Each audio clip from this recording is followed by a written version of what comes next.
It's Dr. Cassie Smith, and welcome to Back to the Basics, a simple approach to health in the modern world. I appreciate you taking the time to join me today and hopefully learn ways that could help you improve your health.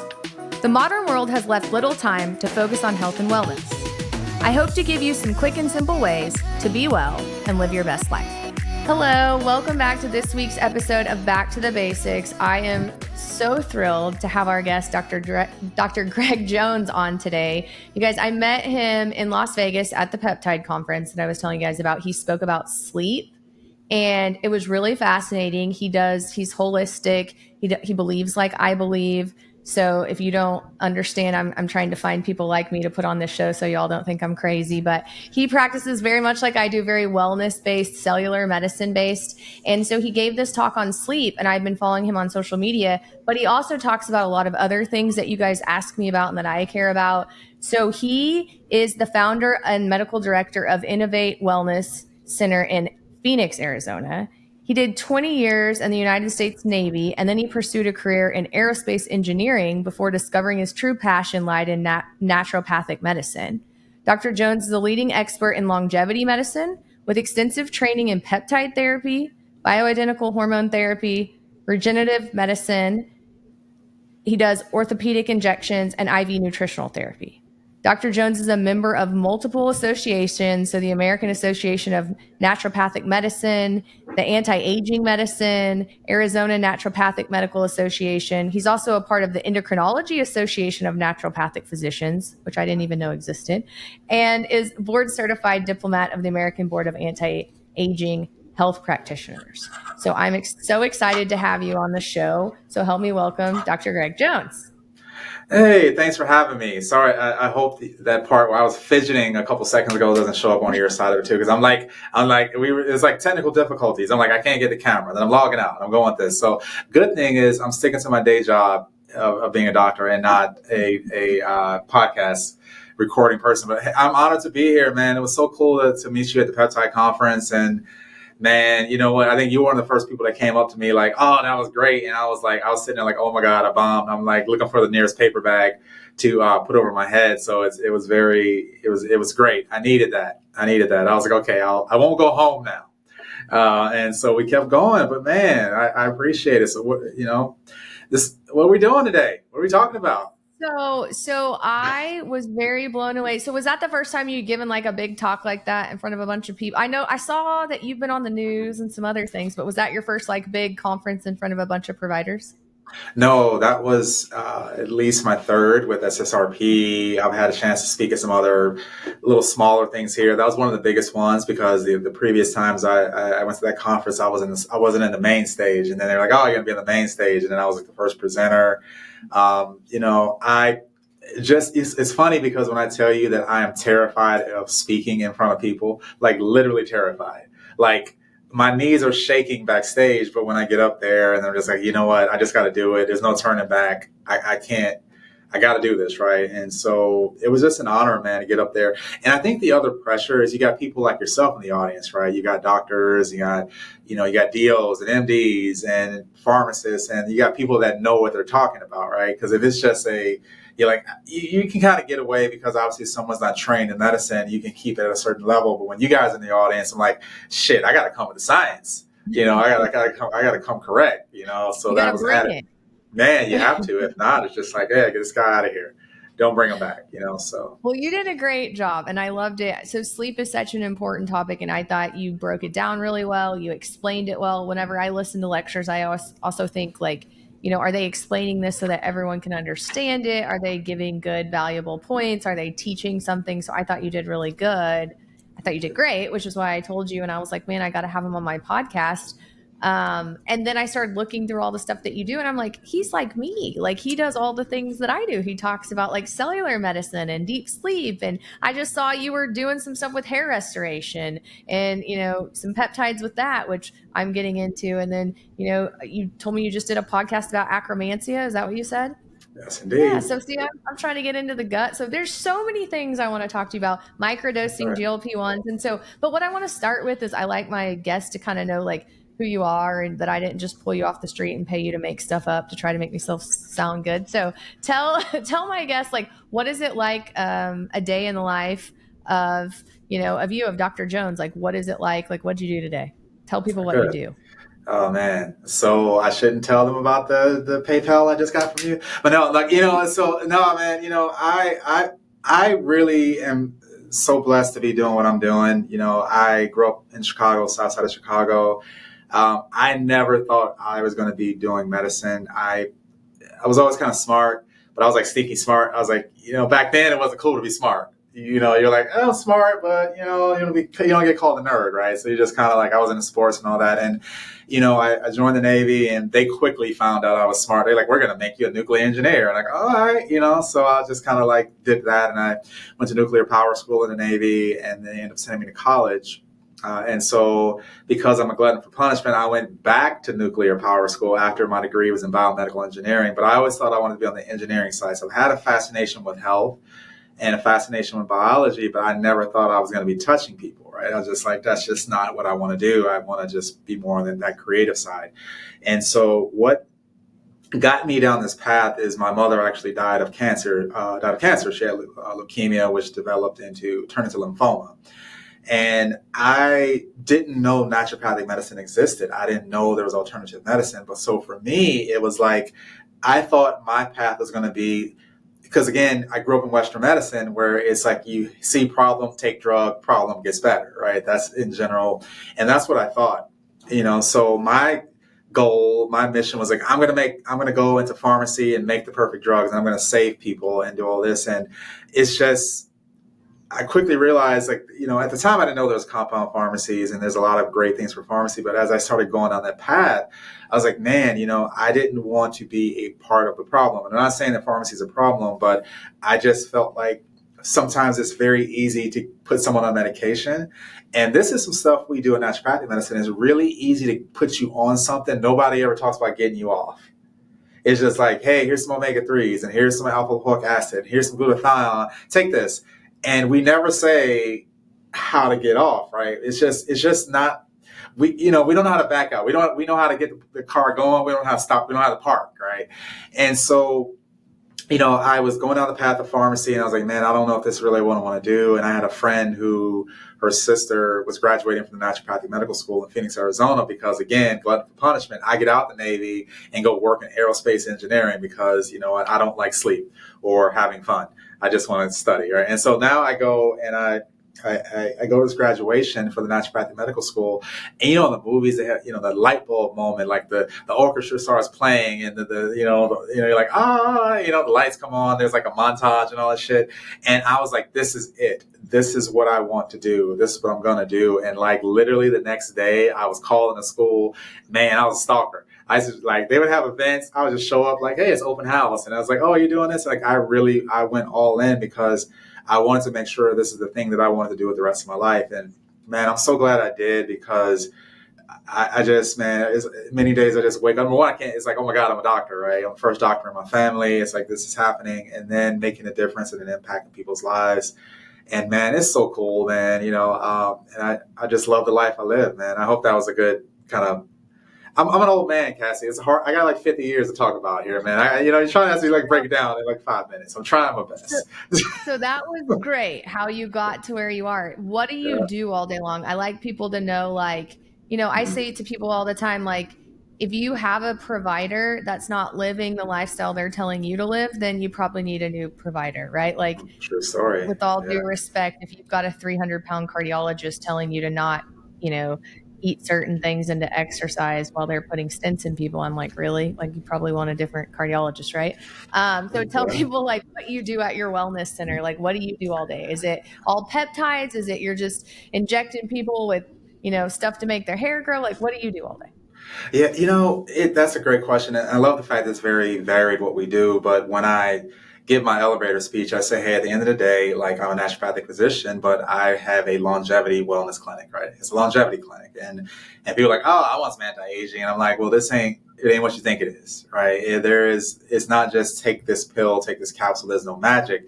So for me, the average patient no one ever, it's rare that someone comes in and says, I want longevity. That's a very abstract concept. Most people come in, they're just like, look, something ain't right. And that something maybe I'm in pain, or I'm sleepy, or I'm tired, or you just know, man, when your body's not doing what it's supposed to do, or man, like I'm so sore from my workouts and I'm gaining weight. And then you start peeling back that onion, and it's usually, you say, hey, wait a minute, you're inflamed and your hormones are dysfunctional, or you don't have any hormones, or you got all these things going on metabolically. And so that being said, so the cool thing is I don't have a cookie cutter thing. It's just not like, hey, you come in, everyone gets the same thing, because we do it. And you're in the space too. Everyone is so different, and you can have a twin sister and you got to give her something totally different. Everyone is so different. And so my process is that I used to draw this thing, when I first started. Now I've gotten lazy. I don't draw it. I just talk about it, right? So I used to draw this picture of like the process, and it always started with, do I got time for this to tell you my process? I'll do this here. This is cool. So you're like, oh my God, it's like I'm so used to being on the other side of the mic. This is so cool. I get to talk. I'm always hosting. They let me talk. So, No fun. Okay, so let's talk about like that, so I used to come and say, hey, at the beginning of what we do here, I want to set your foundation. And the foundation, these are the things that you have control over, right? You got control over this. You have control over the foods you eat, the workouts you do, the water you drink, the people you keep around you, because trust me, toxic people are toxic to your biochemistry, right? And you have so much control over these things, right? And then it's like, because at the end of the day, if you don't have that foundation, I had to tell people, peptides ain't gonna fix that, man. You're literally you're drinking a whole ass bottle of wine every night. Like I just shit, man. I can only do so much here, right? I'm not magical. And so we're gonna get the foundation, and then the next kind of phase, again, these aren't in series, they're very much in parallel. It's like, hey, let's get your hormones going, right? Because again, if your hormones are off, because you're an endocrinologist, you know this, and you do hormone replacement optimization. If your hormones are off, it's game over. Like you're just not going to feel anything we're doing. So let's get your hormones balanced. But again, it's not. We get so short-sighted in hormones. It's like you're a guy, testosterone, rah, you're a female, estrogen, rah, right, or progesterone. But there's so much more to it. There's cortisol, and there's growth hormone, and vitamin D is a hormone, by the way, and there's your thyroid, and it goes on and on and on. And there's symphony. You can't just fix one. It's a push and pull. And don't get me started on females, hormones, man. Oh my God, like I didn't know what I was getting into, and in hindsight, just stuck with the guys. And so now, once the hormones are balanced, you get the foundation, now you can get into the good stuff. That's where you can start doing the peptides work best, and you can optimize the mitochondria. You can start doing all these great things with exosomes, regenerative medicine, and all that. But if you don't have that foundation A of, your lifestyle, foundation B of your hormones, then we don't get to step 3, 4, 5, and 6. We don't get there. But there are peptides that help you with step 1 and 2, and that's a whole other conversation. So I hope that kind of lets you know what I do, man. I just, I do a lot. You're like laughing. Yeah. Dr. Smith's like, this dude, like, oh my God. No, I love it. Because that's like us too. So that's exactly what I do. So there's no cookie cutter answer. Like I hate that when people come in, like I saw a girl today and she's like, I want what my friend got. Like my friend came to you and she feels great. I'm like, well, sister, you're not the same as your friend, So there is no cookie cutter answer. So I like that. If you go to a clinic and you get the exact same thing that your friend got, you need to find a different clinic probably, unless you can look at your labs and know that they're the exact same. And so we're kind of like that at our clinic too, right? Like I have like a 10-layer process, stepwise approach that we take, but you're so right. Like I tell people this all the time. I can give you all the testosterone. I can give you all the thyroid hormone. I can give you all the peptides. Like if your environment isn't where it needs to be and you're not putting in the work, then you're just wasting your money. And I almost don't do that anymore because I'm like, I don't want you to go tell people that what I do doesn't work. So if you're not in it to win it, then I don't want you to be my patient, because there's 99 doctors that'll take your money and tell you that they'll fix you. I'm the one that actually wants to fix you, So if I'm going to take your money, then I want you to get better. And so we're the same way. Like we look at the cell, we look at cell membranes, we look at micronutrients, we look at your gut, very important. I'm going to talk to you about gut in a second. We look at hormones and we look at all of them. We look at insulin, cortisol, T3, vitamin D, B, testosterone, all the hormones, they're important, growth hormone. And then you're right. You got to get rid of the toxic people. You have to exercise. You have to eat well. And so it's true. Like what we do is it's rewarding, but it is hard. I have about 80% women. So patience, and we can be hard, but we can also, I mean, I also know as a woman that like when you go ask for help as a woman, you're usually in a bad place because we just do Yeah. and do and do and take and take and take. And, we take care of everyone else. And so when we finally do ask for help, it's usually a mess. No, But and that's something that I've learned in this journey, and I'm probably like 60% females, and I'll tell you what, like number one, to me, I don't say this to my patients because I got to be military. Like, yeah, you get no props till you do some good stuff, right? But I always want to say, like, man, to me, it is such a honor for a female patient to come to me because it's like this dude ain't never felt a hot flash. He ain't never felt. He don't know what this breast tenderness. You know what this breast tenderness life is like. You don't know what that's like, bro. Like but to say, hey, to have to me because there, number one, I think as a doctor, there's a level of empathy that you need to have. But it's just like to me, it's like I want you to get better, and I put the work in to learn that, and it just. I'm gonna be real with you, man. Like I look back at some of the cases I had 4 or 5 years ago. Whoo, man, your boy didn't know what he was doing, and I was trying, but I was trying. It's like, yeah, it's like this progesterone, you'll be all right, and it just takes time. It took time and studying all that, and now we're at a better place. But you hit that big point of it, and even when you do start, I've never just, hey, this is your program, you're good. It's so many modifications and adjustments you got to do to get there because the body changes and it adapts. And I'll say one more thing and let it go. Is that women are so amazingly adaptive is that sometimes you don't even know you're feeling bad until it gets to that point because you just have to keep going. You got to work, you got to raise the kids, you got to take care of the house, you may have a business to run, and you guys adapt so much better than us. It's just like, you'll be like, how are you out here functioning with a testosterone of less than 5? And I'm just like, you just keep going. And that's amazing, man. yeah, no, I see women all the time with ferritin levels of 2, 3, 4, testosterone Yeah. undetectable, TSH 5, 6, 7, insulin 30, vitamin D 20. And I'm just like, what is going on? And it's just like, they're like, well, I mean, well, here's the thing though, Dr. Jones, they've been telling 5 doctors they saw that they felt bad for 5 years. And every doctor's been like, oh, you're fine. So that's part of the problem too, right? Because not all doctors check ferritin levels, and not all doctors, some people say, oh, well, their TSH is 4, so they're fine. And so it is, it's frustrating. We have a lot of educating to do in the world. Oh my God. Oh And, my God. and to your point about you didn't know what you were doing 4 years ago, I didn't know. I've been out of fellowship for 7 years. When I first came out of fellowship, I was like, oh, I know everything there is to know. Not factual. The first 3 years I was just kind of had my head in the sand and like doing what the guidelines say, and people were not getting better. And that's how I kind of got on this journey of like holistic medicine. And so for the first 3 years of my career, I just did huge disservices to people. Not true. I mean, I put people on the medicine you're supposed to. I made their diabetes better. I at least gave them something, but like I wasn't doing anything to really help them until probably 2020. Right. And then what's crazy is like, this is terrible to say out loud, but I think it's true. So I'll just say it.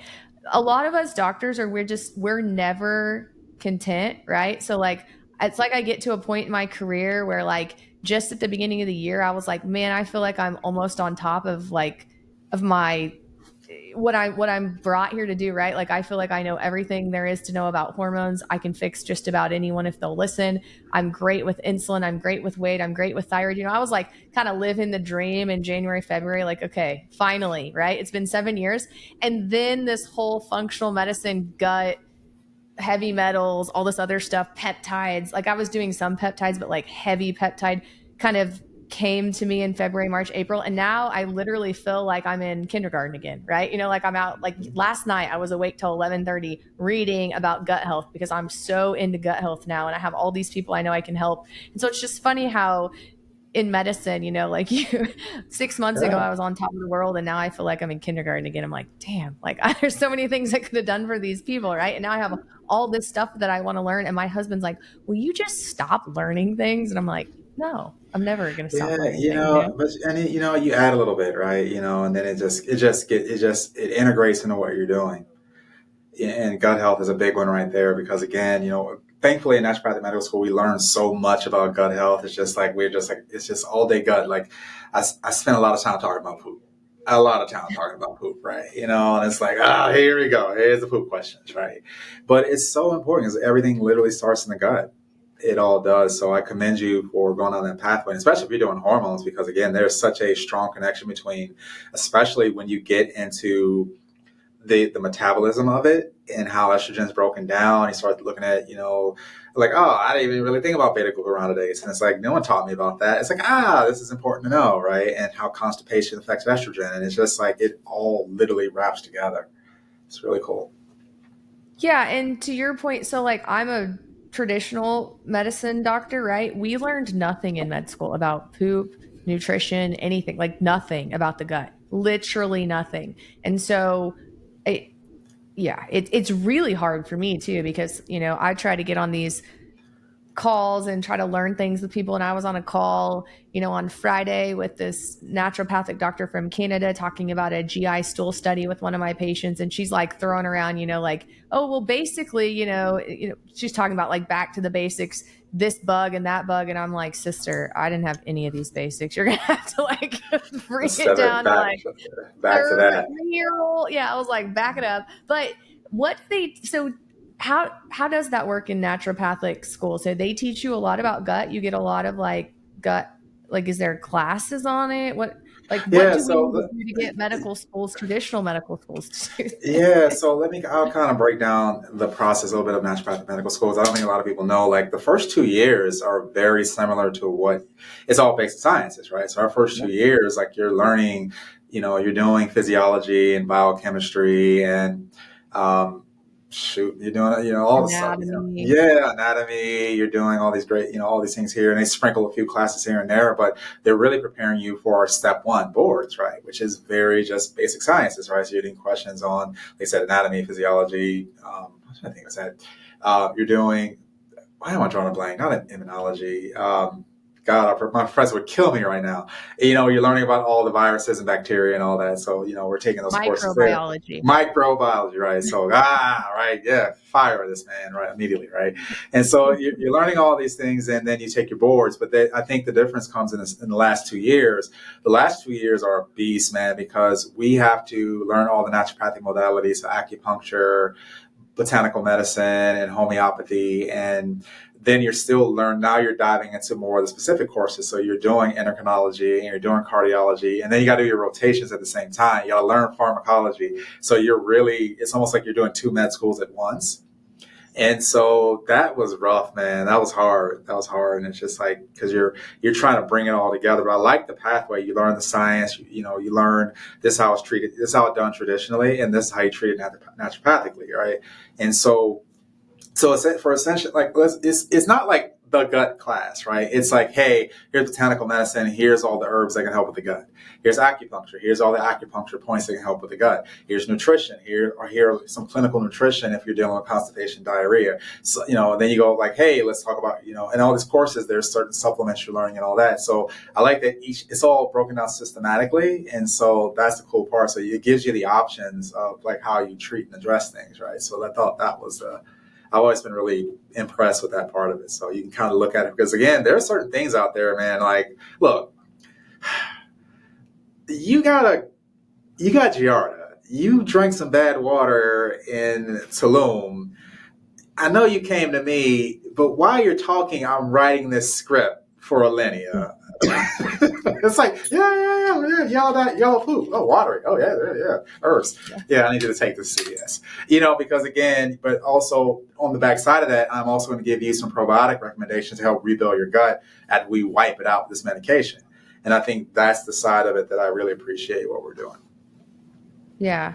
Yeah, no, I wish that I could take back my medical school sort of and do sort of that naturopathic realm. That sounds nice. Although I do feel like I got really good education, thankfully, where I went. But that, and I've taught myself, but it's harder on the back end teaching yourself. But there are great resources out there. And so I have learned a lot of great stuff. And so, and I love going to these conferences, and I get to meet cool people like you and, and educate me. And so, Tell me, so I kind of want to run through a couple of things with you just because you do all this amazing stuff. So let's start with like, so you're a big proponent of lowering inflammation. I hear you talk about it all the time. Everyone is so inflamed.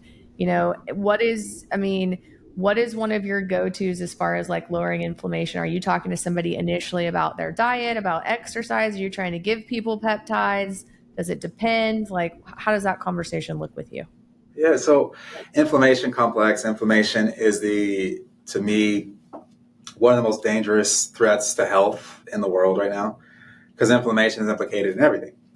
So inflammation is implicated with insulin resistance and heart disease, and it's implicated in Alzheimer's and dementia, and obviously obesity, right? Big part of it, and everything, even accelerated aging. Inflammation has this big part of it. It's there everywhere. It's like in the movies, and there's like the ghosts, and like every picture you take is like in the background, it's like that's inflammation. It's just like I'm in the background chilling, right? About all these things, and the thing about inflammation is that first thing I tell people is that not all inflammation is bad. Without inflammation, you don't heal. Without inflammation, you don't recover from any illness. Your body, it's when the inflammation doesn't turn off, right? So you sprain your ankle stays swollen forever.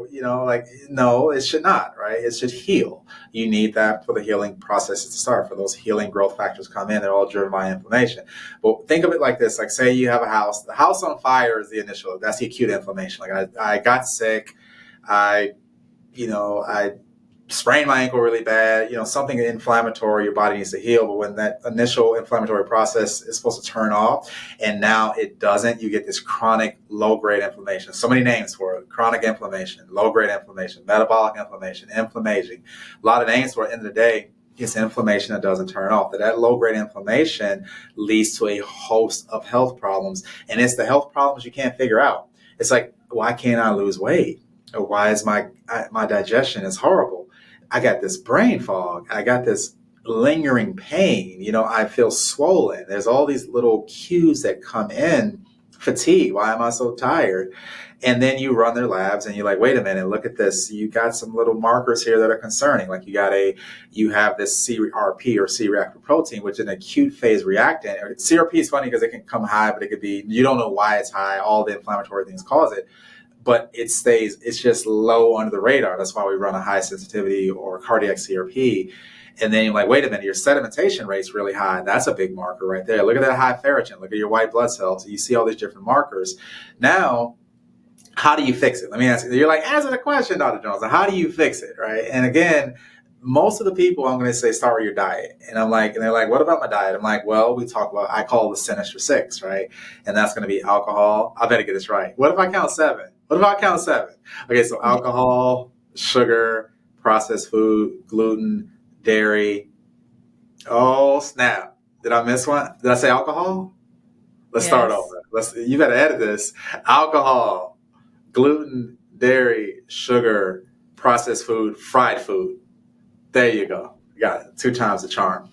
And so basically you start with that. And most people, when you just eliminate or cut back on those 6, it's like game changer just right there. Now, I just named the tastiest foods in the world, so it ain't easy, right? But again, obviously you have to, it's a process, right? You don't go through and throw everything out the fridge, but it's like, hey, you know what? You just answer a simple question. I know you guys do too. It's like, hey, when you eat dairy, how do you feel? When you eat sugar, how do you feel? It takes me 5, not even 3 minutes, 3 to 5 minutes to ask that question. You'll know, like, okay, well, these are the things that are bothering you. We're just like say you eat cheese and you get inflamed, but cheese is everywhere. Cheese is amazing. So how do I stop eating cheese? We got to have that conversation, right? And now you got to work out, you got to exercise, and that's a double-edged sword, because if you're inflamed, sometimes did a podcast the other day. I was talking to someone about like pain and inflammation, and like we're just so trained, like you need to go work out, and your patient looks at you like, dude, I just came in here and told you I'm sleeping 3 hours a night. I'm in pain. I'm swollen. You want me to go work out? Okay, you know what? You're right. Let's get this goes back to foundation, right? So now we want to get the dietary stuff going, but there's some simple supplements that most people can take that are very anti-inflammatory. You got omega-3s, you got turmeric. You can douse yourself in turmeric unless you're allergic to it. And I actually had a patient allergic to turmeric one time. You can do the basics with that. Vitamin D, and vitamin D is associated with a high, it's literally low vitamin D equals high C-reactive protein. Literally they're inverse, right? So a lot of times get you on some vitamin D. So we get the foundational supplementation. There's a lot of other stuff, quercetin and all that, but a lot of people, you start omega-3, turmeric, and vitamin D, that's a big portion of it, right? And let's just say we start that, oh my God, the inflammation is it's embedded, it's tough. That's when we got so many options. We got low dose naltrexone. We have peptide therapy. Now, again, I'm speaking on this like September of 2020 didn't happen, but back then we had a lot of options, but we still have some things available. There's some oral forms of BPC 157 available. There's thymosin beta-4 shell available, depending on where you stand on the fence. There's zinc thymolin. There's a thymosin 11 that's coming out there. There's a lot of great options, anti-inflammatory. And then obviously there's certain IV. We can go on and on and on. But the big thing is getting the foundation good and using those peptides as supportive of that as well. I hope that got where we want it to be. Yes, I love that. I was going to say that when you were talking about inflammation, you were talking about vitamin D, omega, and turmeric. I wrote down BPC, LDN also, but I love BPC. I liked it when we could inject it. You can still take it orally. I love BPC, KPV orally for gut inflammation. It does miraculous things to people's guts. And then, yes, when you're talking about your 6 foods, I would like to add a 7th, and that is soda. People, I don't give a damn what type of soda it is. I don't care if it's diet soda. I don't care. It is all soda, and it is all sugar, and it is all garbage. All of it. Coming from a recovering diet Dr. Pepper addict, you've got to get rid of soda or your gut will be not well. You can't drink 2 liters of diet Dr. Pepper or 2 liters of whatever. You can't even drink 24 ounces of it. I mean, it's destroying your gut, the aspartame, the diet soda. So I would say alcohol is a good one, but I would say also just think about all the things you're drinking. People consume so many calories and so much sugar in what they actually drink. And a lot of people don't even consider that food, So I think that's great. I'm going to steal those though. So fried foods, alcohol, sugar, processed foods, gluten, dairy, and soda. You start there. I mean, and sometimes some people give me one. I know you got me. You give me one. Give me 7 days without one of these things, and it slowly becomes a way of life. And then they start seeing themselves because, look, man, I saw a picture of myself from 6 years ago before I kind of really, really committed to this path. Man, my face was so puffy. I was like, whoa, even my skin, quality, my skin clarity. I was like, dude, I had no idea. Yeah. And I think sometimes when you see yourself every day, it's harder too, right? But when you see people that haven't seen you for a while, it's telling, right? So people will tell you that. And I notice that sometimes too. People will say things to me and I'm like, but yeah. And I've tried, so I don't eat any of those things that you said, nor do I have soda any longer. And I haven't had a lot of those things for a while, but it is interesting how much better you feel, right? How much better you sleep, how much clearer your mind is. And it's true. You made a good point about, your body. I say this all the time. I stole this from my friend, Dr. D, but your body cannot text you. It can't send you an email and it can't call you and say, stop doing those things. So what it does is it sends you cues in the form of symptoms, right? So if you eat something and 3 hours later, you're tired, you're bloated, your stomach hurts, you're constipated. I mean, your body tells you things by making you sore, by making you not feel well, making you have brain, it's trying to tell you things and it can't, post it on Instagram or it does it through symptoms. And so you have to be very diligent about listening to your body and figuring out what you're doing that's causing your body to make you feel that way. Right. True. Yeah. Exactly. I want to do one more on the inflammation path. So, again, we could do a whole talk on inflammation. So, I mean, I know I ain't getting invited back, so I better get my shit off right now. Let's talk about what happens if your inflammation is there and you go down this path and the inflammation is not turning off. You're like, wait, I'm doing all the diet stuff. I'm doing this. So that's when a lot of times you start with the foundation and then you may say, hey, we're going to do some LDN, but some people are like, I don't do LDN. All right. You got to talk them into that. And to me, it's like, I feel like I should never convince you to take something to help. Like if I talk to you about it and I explain it, you're like, you're still hemming and hawing. Let's not do that just yet. Because I feel like when you force things, it's already that energetic resistance. And if I got energetic resistance, we're not going to do it because you're going to be a problem. Because you're like, I told you this wasn't going to work and I paid for it. You know what? Let's not do it. Let's go a different direction. We can circle back to that if something, I always have a backup plan. So in those cases, I love what's called a pro-resolving mediator, or PRM. So pro-resolving, so basically the way it works, you have omega-3s, you have EPA, DHEA, and they break into these, they metabolize into, and I used to have this really memorized, but it's been a long day. So it's like 17 EPA and 14 DHEA and 17 DHEA. I think it's 14 and 17 DHEA, and there's another one, 18 something, right? And so these actually turn into these pro-resolving mediators, which is going to be your, and so that's your pro-resolving mediator. But then you have these specialized pro-resolving mediators, and that's going to be your resolvins, protectins, merisins, and lipoxin, right? And so these, consider them there. Remember how it mentioned like the house burns down, the house is on fire rather, and the fireman comes in. That's your omega-3s. That's your LDN. That's going to be your vitamin D. That's going to be your turmeric. It's going to be like that high level inflammation. Think of the pro-resolving mediators. They're the crew that's coming in to put those embers out. This is the fire that's not coming out. And so it's made from omega-3s, it's a form of fish oil, but you would have to take so much fish oil to get the SPMs. It's better to do it in a supplement form. And it has done wonders for patients in chronic inflammation. So I really like those. They're a little on the pricier end, but again, you don't need the fireman. Like if you're taking these for multiple months on end, then we're missing the boat somewhere. We're missing the source of the inflammation. So SPMs and PRMs have been great. But the thing is that you have to be careful because, again, all supplement companies are not created the same ethically. If you see in a bottle, hey, SPMs, your body has to turn the PRMs into SPMs. You can't take protections, resolvins, merisins directly, right? So you have to take those 17 to 14 EPA, DHEA to make the SPMs.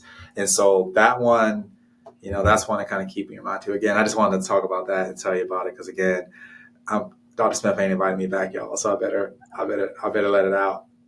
I'm gonna invite him back. Who makes these? There's quite a few. I like. I guess we can say company names here. I like Zymogen. They make a really good PRM. Thorne makes a good one. I like Zymogen because we do a lot of their supplements in house, and there were some studies where they showed that their PRMs, like their PRMs and the case study they showed had more PRMs than what was on the label, which is really cool. Thorne makes a good one. Those are like my top two. I think there's a couple other suppliers that vendors that make it. Those are my two go-tos for now. Okay. I've actually never heard of SPMs or PRMs, so I'm gonna have to look at this. Oh, you're about to be up till 11:30. You got to be up all night again. See what I did? I gotta go to sleep. No, I already told my husband as soon as we're done with this, I'm going to go downstairs and eat. I have about 30 minutes worth of something I'm going to do, and then I'm going to bed because you told me that I'm supposed to sleep. And last night in all honesty, this morning I did not get up and do my workout. I slept in and I took a walk outside and I looked at my red lights. I only did about a 20-minute workout this morning because I forewent my exercise lifting this morning so that I could get enough sleep, so that I got 7.5 hours of sleep. So because you told me that was more important. So that's what I did. And I've been wearing my ring and I've been, tracking my sleep. And so tell everyone about that. Give me like a 5 to 10 minute synopsis on what you taught us about sleep and why sleep is so important. Because the number one thing that it's not the number one, but one of the things that drives me absolutely crazy on social media are these complete dipshits who talk about how, you need to be killing it and working 20 hours a day and only sleep 3 or 4. And if you sleep longer than that, you're a baby and you can't be an entrepreneur if you're sleeping more than 4. Like, oh my God, shut up. And you're going to die at 50 of a massive heart attack. And I'm glad that you are, so that you're not giving false information to millions of people. I know. And this people, man, they're sleeping. Don't get it twisted, man. Half the people on there, they're not doing this they do. It just sounds good, right? You ain't doing all that. Let's just stop. It doesn't sound good. You don't sound good. You sound like an idiot. No, it's like you just, I've got to the point. I don't even fight. I used to be all up in the comments, getting into fights and shit. I don't do that anymore. I let it go. You know, it's like I'm not gonna get into these internet fights with you. Making myself like I'm losing here. So sleep. You know, I'll make it very succinct. Is that sleep to me is just as important as nutrition and diet and exercise. I would say it is equally as important for you, not just your physical fitness, but your overall health and your longevity, because sleep is highly intertwined with aging. Right. And so again, I gave a whole thing at the conference on the hallmarks of aging. But again, the big picture is sleep, lack of sleep, dysfunctional sleep will accelerate aging because it affects your mitochondria, it affects your DNA, it affects your protein synthesis and protein metabolism, it affects your nutrient sensing. So think about people who struggle with losing weight when they don't sleep. Sleep makes you more inflamed and increases oxidative stress. So all these hallmarks of aging, these things that accelerate aging, are worsened by sleep. But we just, honestly, we don't know how much to sleep, right? It's like, should I sleep 7 hours? Should I sleep 9 hours? And your sleep needs do change as we age. But in general, when you look at the research, 7 to 9 hours is a sweet spot, right? And it's like, hey, sleeping less than 7 hours, not so good. Sleeping more than 9 hours, not so good either. There's curves they did where they looked at quality of life, quality of dying, and mortality and all that stuff. You have a sweet spot.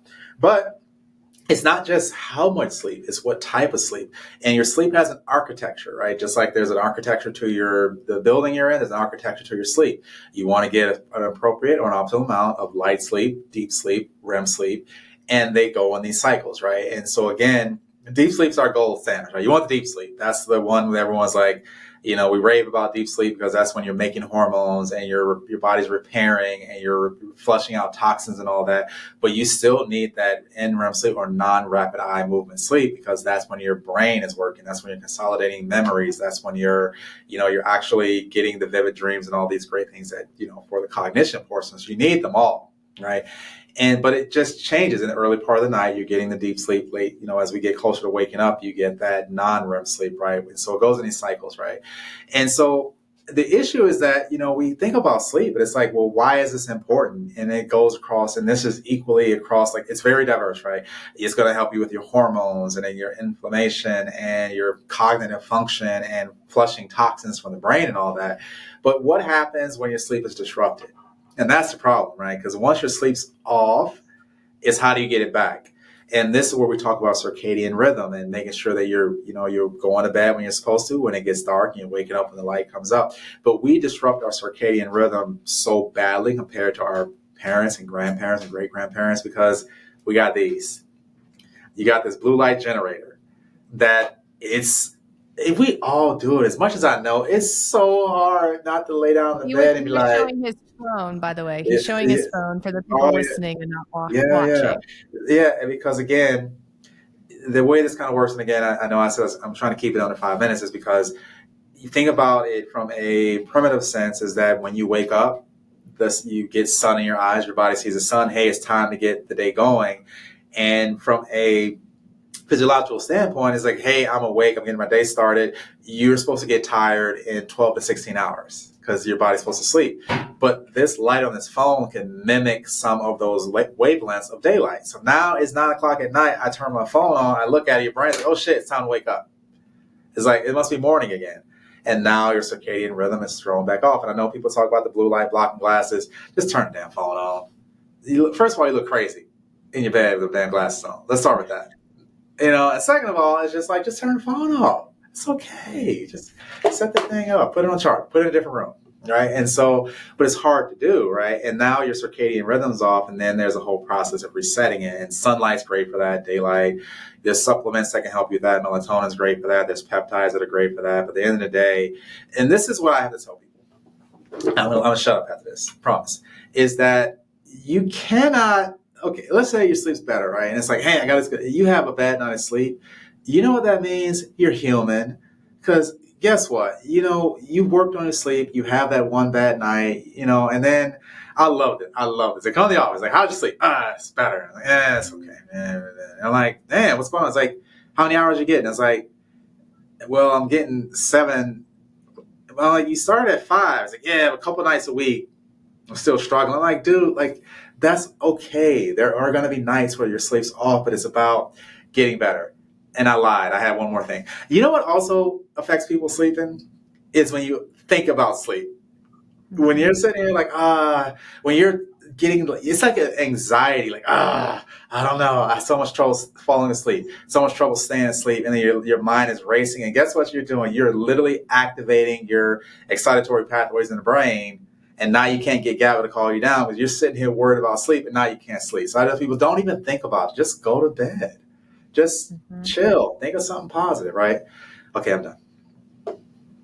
Yeah, no, I think that's a great advice. I used to get really anxious about sleep as well. And like I would get into bed and then I would be thinking like, oh, I need to fall asleep. If I don't fall asleep now, then I'm not going to get 8 hours. And I would get in this whole mindset, right? Where I was just like, oh my God.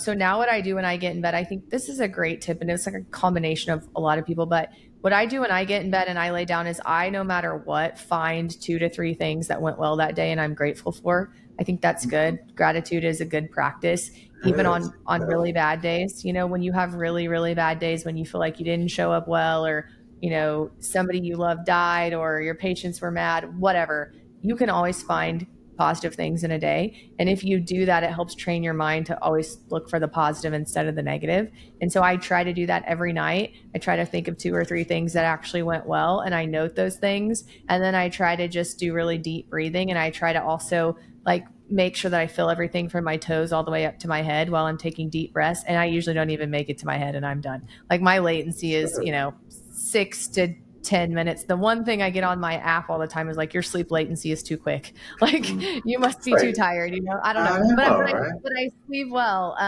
So I would say that is very accurate. So I want to rapid fire questions at you and you tell me whether this is good or bad for sleep, whether it really improves sleep or not. So if somebody says like, should I take melatonin? Can be good. It can be good. Everyone has a different sensitivity to melatonin. I'm highly sensitive to melatonin, right? Sometimes I'm like, this is actually not making my sleep good. And so melatonin is really about when you take it. And the problem I think many people have, they take too much melatonin.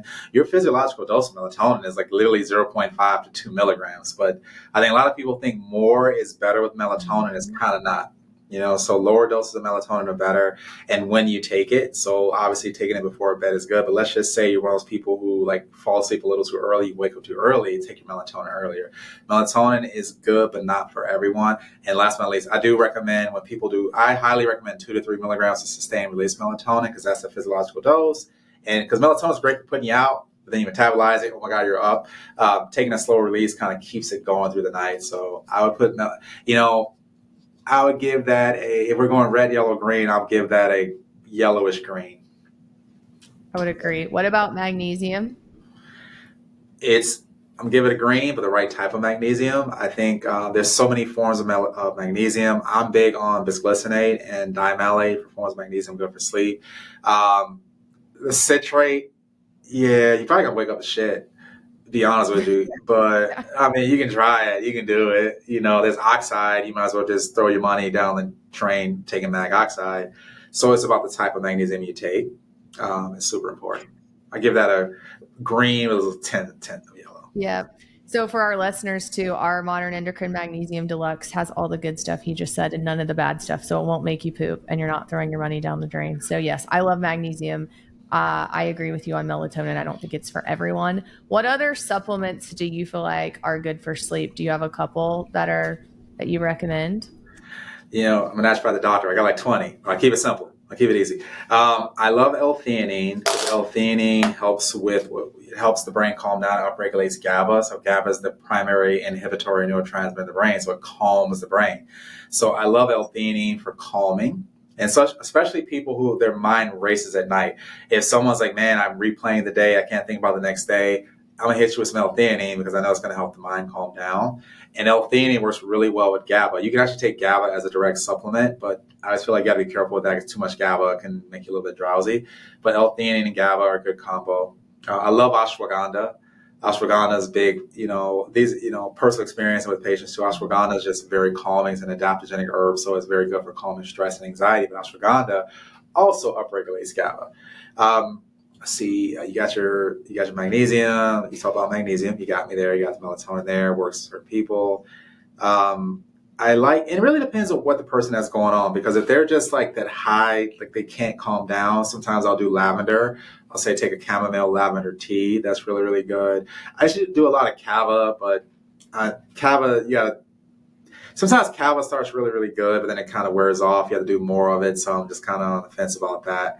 But I feel like most of my patients do really well if you put them on a good combo of GABA, theanine, magnesium. And there's some nights, man, sometimes I got to bomb you. I'm like, hey, take them all, right? Especially if you feel like you're really struggling with sleep. I'm not going to say do it every night. There's some nights it's okay to, and you play with it and figure out what works best for you. And eventually you get smart with your supplementation. Like, hey, you know what?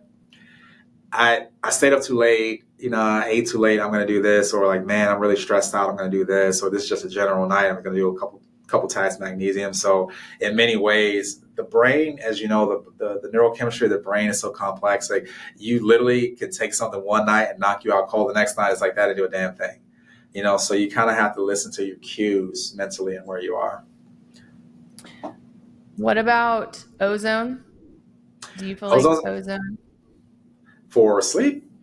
Yeah, just in general, detoxification, sleep. Have you ever noticed? That's a good one. I have never thought of it like that. Like I do a lot of ozone for anti-inflammatory, even chronic diseases, chronic illnesses. I've never really asked anyone, are they sleeping better with ozone? Have you seen that? Oh, so we started doing ozone, and I don't know. I did low dose ozone one day, and then I did like a higher dose, and then I did EBU. And whenever I do ozone, we run glutathione after to kind of help detox and vitamin C. I have not slept. So that third day, that was last Wednesday, I came home and I wasn't super tired. Last week was super easy for us, actually, one of the easiest weeks I've had in a long time. And I was just very, I was detoxing. I was sleepy from the ozone. Last Wednesday night, I went to sleep and I did not move for 9 hours and 23 minutes. And I cannot remember in my adult life where I slept more. My husband he said he thought I was dead. He was like, in 10 years, I've never seen you not move like that in 9 hours. I got a 99 on my sleep score. Everything was like perfect. And then I slept almost the exact same on Thursday night too. And I don't know if it was just like the detoxing, but I think glutathione helps me sleep a ton too. So if I do some IV like I do glutathione injections weekly anyways, but if I do some glutathione vitamin C, but I don't know, and I've asked some other people about that. And some people have said, yeah, I've noticed a few things, but I just didn't know what your thought was because I don't know if I detoxed or what happened, but I was, man, that's impressive, man. I gotta look into that. Good. But have you ever done EBU? Do you do EBU? No, not yet. I've been looking into it. Like we do ozone, and we'll do UBI, the ultraviolet blood irradiation with it, but I have not jumped the EBU, just because we see a lot of chronic illness, but not that level of it, and that's a big investment. It's like I want to make sure we're going to do it.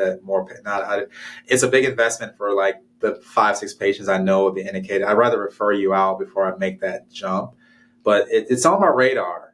It's on my radar. So I think when you're dealing with chronic inflammation long term, if you can get people worked up to it and do it, I think it's something they could do like once a quarter, and it would really help keep their inflammation down.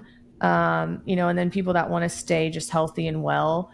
I have a little bit of inflammation, but I'm telling you what, there were several people in my office that did it, and they all said the same thing. It was crazy. Like you can see all the stuff that filters out of you. And I was so tired after, but then my sleep was, you need to come to Oklahoma and see my place and we'll EBU you.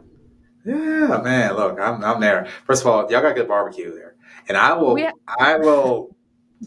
man, look, I will just have to be like, look, I know I said all that stuff in the podcast, but don't eat, but this one time. We got some good barbecue in Oklahoma. I can get you some good. There's actually a pretty good barbecue place right by my new clinic. But so I was just interested in your thoughts on ozone and sleep. We talked about glutathione. What about growth hormone? So how do you feel about a little bit of growth hormone and sleep? Because that's helped my husband, I know, a ton. Yeah, growth hormone is one of those at the conference I talked about, it's in that loop, as in growth hormone promotes deep sleep promotes growth hormone. And so if you're growth hormone deficient, like damn near everyone over 34, 35 is, growth hormone can help with that. Now, again, as you know, growth hormones are tricky as in like sourcing it the right way and dosing it properly. And then obviously, a year ago, we would be talking about CJC 1295, ipamorelin, and MK677, all these growth hormone releasing peptides, because they actually make the pituitary gland release all the growth hormones, where the growth hormones that Enotrope and all that, great, but you're only getting certain, isoforms of it, which they do work. But again, it's about, it's costly as we know, but obviously dosing it correctly and everything like that. That being said, growth hormone is incredible for sleep because it promotes deep sleep and recovery. Now, again, we're not totally out of the woods there because there is Samorelin or Samorelin, depending on how you want to say it. I've never been the biggest fan of it because the half-life is so short and because it just does weird things with the ghrelin receptor. People get super hungry on it, but it does kind of pass. But it is an option, but I also feel like you got to dose it higher and dose it more frequently to get the same benefit of, like, to me, it's like one Samorelin is like one CJC Ipamorelin. I've always kind of felt that way. But there are some pharmacies looking at hexarelin, but there's some safety studies that have to be done on that, and GRP2 and 6. There's some studies out there, but for now, Samorelin is what we have. But if you can, have a doctor who's well trained in how to dose it, that's great. But also growth hormone I'm not anti-growth hormone. It's just that, and I don't know what it's like in Oklahoma, man. There's so many people with bootleg growth hormone out here that I'm just like, it's a lot. Well, but you can still get CJC and Ipamorelin. Yeah, I can get it. Yeah. For now. Okay. Man, we gotta talk offline. Where you getting that from? I need a source. Okay. I need to plug kind of stuff. Okay. Well, I'm pretty sure. I mean, I know my husband still takes it. Okay. Yeah, but no, I agree. I think it works really well in low doses. But you have to know what you're doing with it. You have to cycle it. You have to have somebody monitoring it, right? Like you can't just be taking massive doses of it. But okay. Exactly. Great. Exactly. So there's so many things I still want to talk to you about. Like I still want to talk to you about pain and CRP, and I want to talk to you about peptides, and I'm going to say it wrong. Cagrilintide. That's the new one, right? Cagrilintide. Cagrilintide. I saw that you posted something. I listened to that at the peptide conference. So just briefly tell people, so you're posting about this, and y'all need to go follow Dr. Jones if you don't, because he's always coming with all the latest and the greatest peptide stuff. But give everyone a 3 or 5 minute synopsis on that. I won't even, I'll keep it even shorter than that because I think people are tired of me at this point. You're tired of me. Everyone's tired of me. So Cagrilintide, we call it Cagri for short in the office because it's a mouthful saying Cagrilintide. So we call it Cagri. Cagri is an amylin analog, and so it mimics a hormone produced in the pancreas called amylin. Amylin can help reduce, reduce glucose, so it kind of helps with insulin sensitivity. But the way it works in weight loss is that amylin actually crosses the blood-brain barrier and actually affects the hedonic and the homeostatic portions of the brain. And these parts of the brain, they really control appetite. And so when I talk to patients thinking about, semaglutide works in a different part of the brain, it's a different part of the brain, the hypothalamus to control appetite, where amylin's working on a different part. And I really think that hedonic part is really, really gets you. And I think when I try to explain to patients, they're like, what's this hedonic part? That hedonic part of the brain is like, hey, here's a cookie. I know that's bad. I know it ain't good for me, but damn it, I'm going to eat it, and you ain't going to stop me, right? And so that's the part of the brain that it's working on and say, hey, just reduce that craving for the things are supposed to be good. And so when you do them together, your semaglutide or your tirzepatide and cagrilintide, you're getting a stronger decrease in appetite. Now, I'm very cautious of that because you still got to eat. You still got to eat because the reason people complain about losing money on GLP-1, losing muscle on GLP-1s is because you ain't eating. Your appetite's down, so you got to shift that macros, more protein. That's a whole other conversation. Now, the thing about Cagri is that there's a couple ways to do it. You can actually combine Cagrilintide. It got me doing it. You combine Cagri and semaglutide in the same syringe because they actually are stable together. But a lot of times my patients so far, I'll have them split the dose as in do your semaglutide one day, do your Cagri another day, because that way you're kind of getting that more. Because a lot of people, I don't know, your patients will say, hey, maybe 4 or 5 days later, the appetite starts creeping back up. And so by splitting it, you kind of get that benefit there. You can't mix Cagri and tirzepatide. Don't do that. No studies on that. I just don't know if that's safe or not. Don't do it.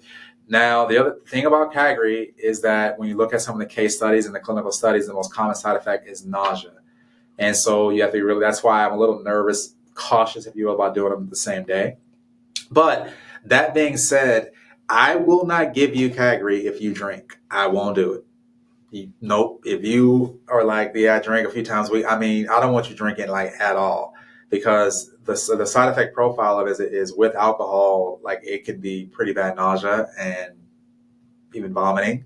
And so if it's a drinker, we ain't gonna do it. We'll just find something else. I mean, you shouldn't be drinking on semaglutide, or you should not be drinking on a GLP-1 anyway, because it does have a risk of pancreatitis. But we know y'all doing it. You ain't gotta lie.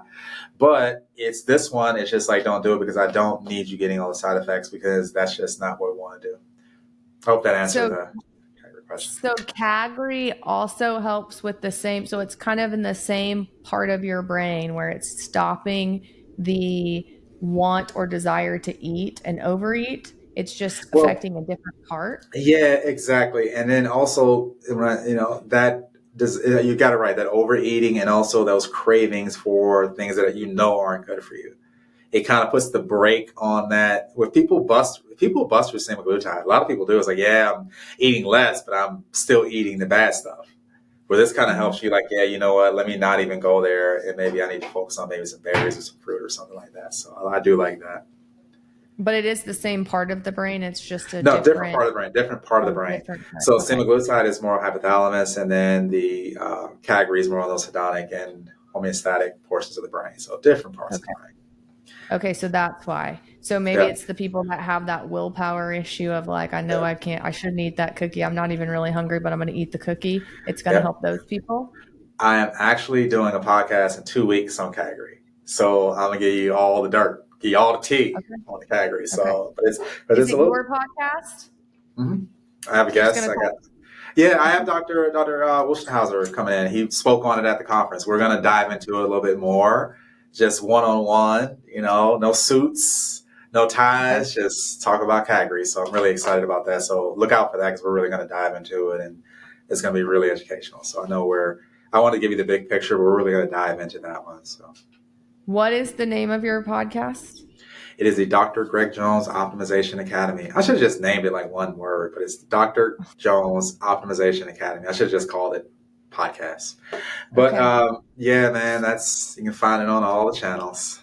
So we're going to link all of his stuff in the show notes too. So he's going to send me all this. We'll link all his socials and all of his podcasts in the show notes. So one last question I have for you, and then I'll let you go. But I heard you talking about this, and I hear people go off on this, and I haven't went off on it yet on social media, but I'm going to.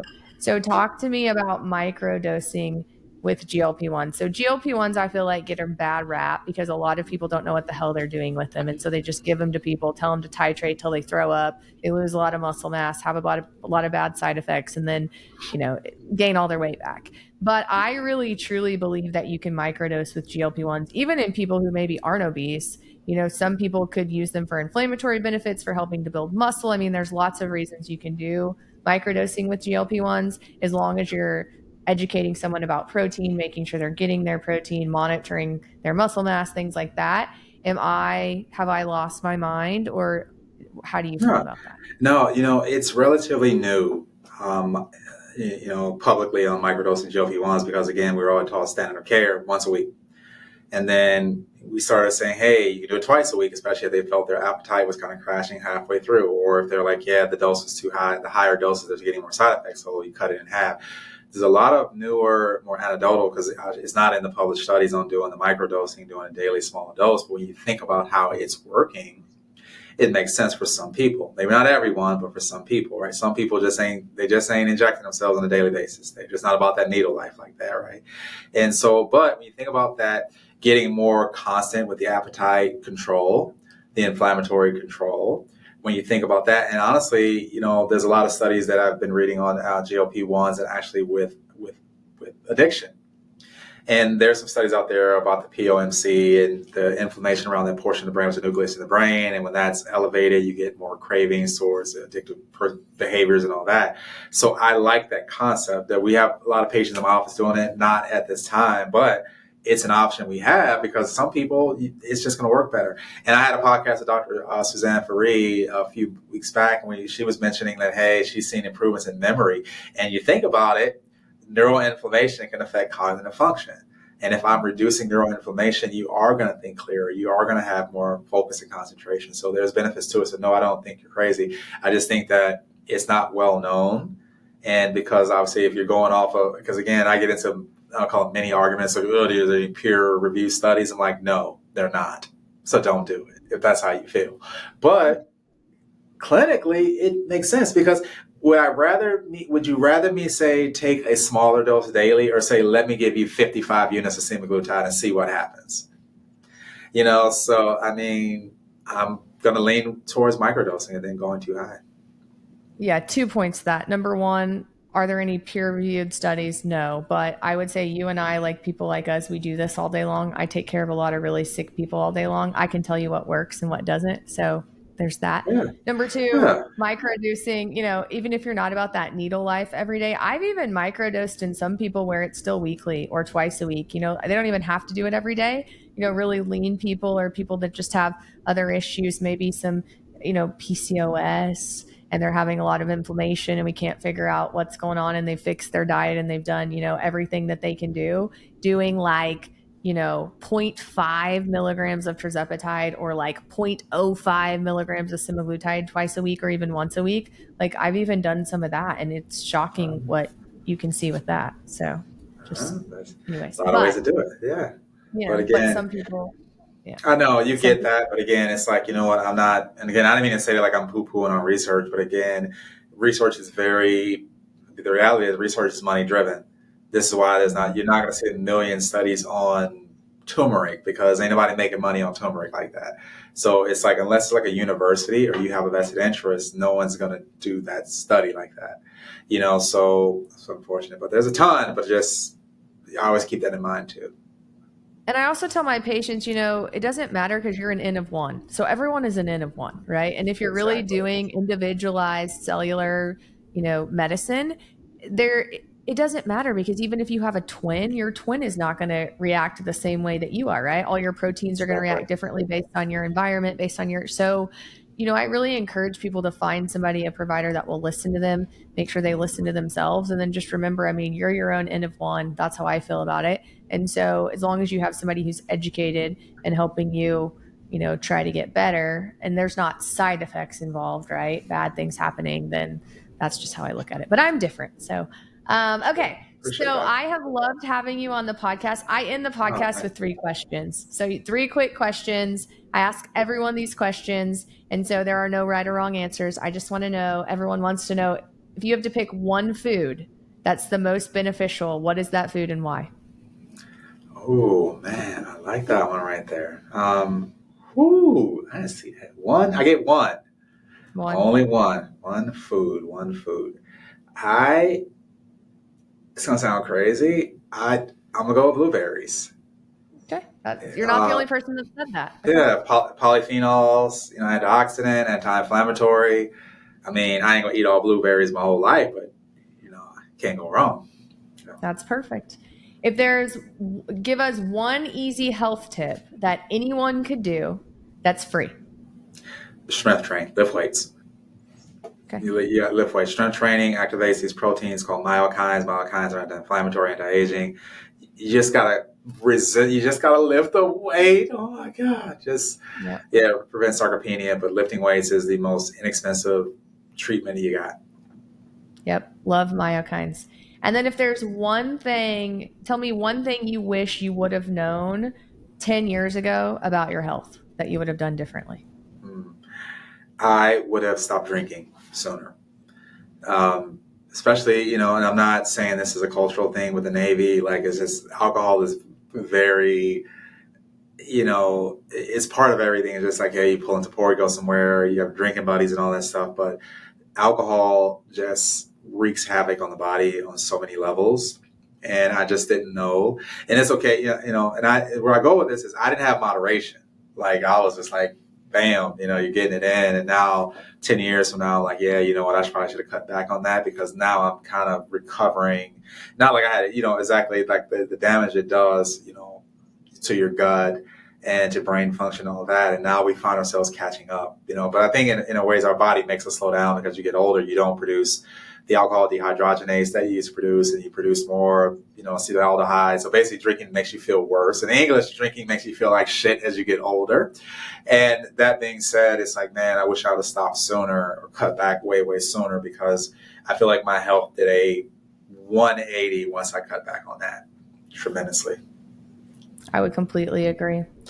So, Dr. Greg Jones, thank you so much for being my Thank guest on you. Back to the Basics. I really appreciate you. I appreciate what you do. So, thank you for being a holistic doctor and taking good care of people Thank you. and listening to them and just being dedicated to helping people feel their best. And then I love that you put stuff on social media and try to help educate people.